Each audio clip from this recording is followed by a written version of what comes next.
Good morning, Monday. How are you today? I hope you all had a wonderful week and weekend. I'm Kyle, I'm the Geekin' Dad, and we are back here on Monday morning with our Monday morning video. Today's video is going to be a semi-proper benchmarking of the LMG, which is sitting behind me today. We are going to do a handful of benchmarks with the newly installed 1050 Ti that I've had in there for a couple of weeks now. And we're just going to see what kind of performance and user and gaming experience I'm getting with this 6-year-old body with a less than 1-year-old budget entry-level graphics card.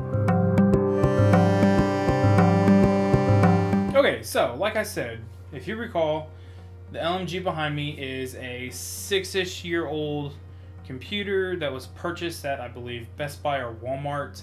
Off the shelf, brought to an end user's office, used very well for several years, and finally bit the dust earlier this year sometime. It since fell into my possession, and the only upgrade so far that I've done to it is I've upgraded from the kit 8 gig to a 16 gig set of memory.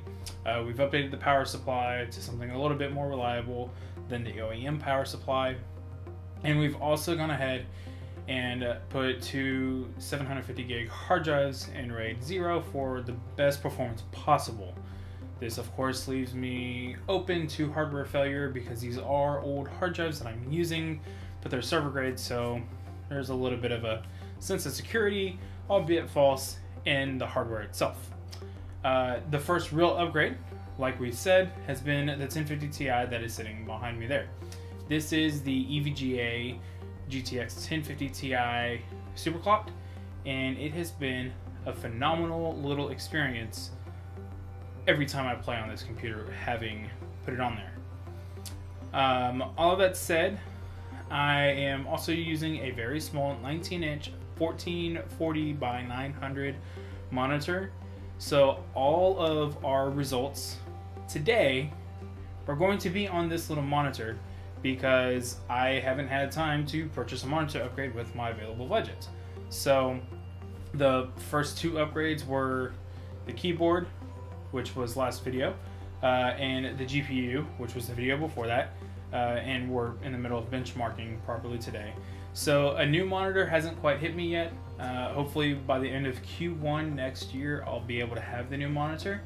But so far, this is what I have and this is what I'm working with. So just when we are going through these benchmarks, just know this up front, it's not a full proper 1080p benchmark. That said, I think that if I had a proper 24-inch 1080p monitor, this would still handle them in relatively similar fashion because we weren't using the full frame buffer in the games and the stuff that I was using. So as we get into these benchmarks, remember, these aren't full 1080p. These are 16 by 10, 1440 by 900, and this is a 6-year-old CPU that is probably bottlenecking us, but it is what it is.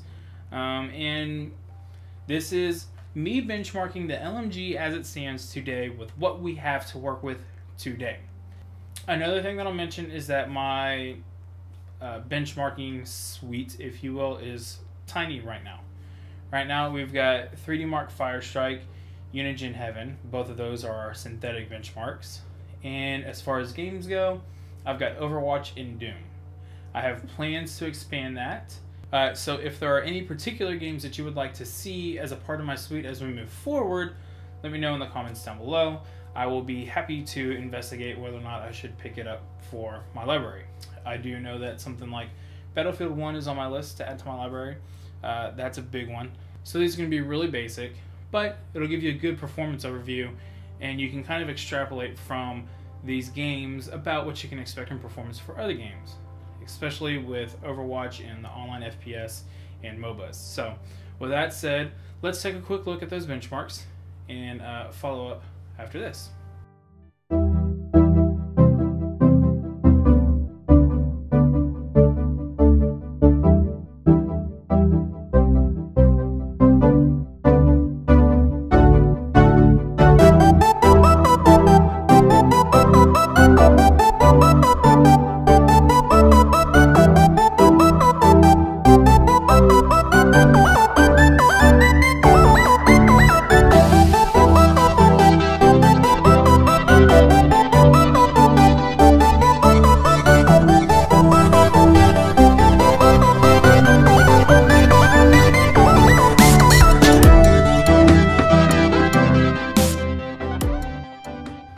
have it.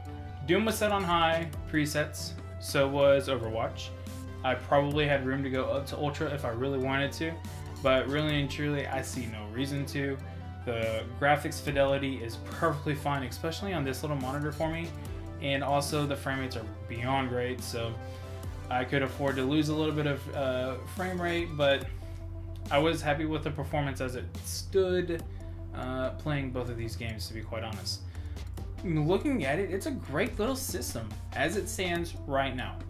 As it stands right now, this is perfectly good for playing, especially games like Counter-Strike, Overwatch, League of Legends, Smite, Dota 2 probably even. I mean, it's going to be perfect for all those kinds of games. And if you're playing something like, you know, Minecraft or a less demanding game, you're going to be perfectly happy with this setup as it is. Yes, a 6-year-old CPU, $150 modern budget entry-level GPU, you can play a lot of games right now. That kind of says how far we've come in terms of just graphics cards performance and the performance we get per dollar on these things. This gives you a good idea of what you can expect from a lot of games. It gives you an exact idea of what I get when I play my games. Another thing, like I said, is that I was seeing this thing get some pretty good GPU boosts going on. I want to say one of the higher ones that I saw that I have written down is up to 1721 megahertz, which is fantastic. And as far as temperature goes, during a gaming load, and this was during Doom, we saw 62 degrees Celsius as the max temperature.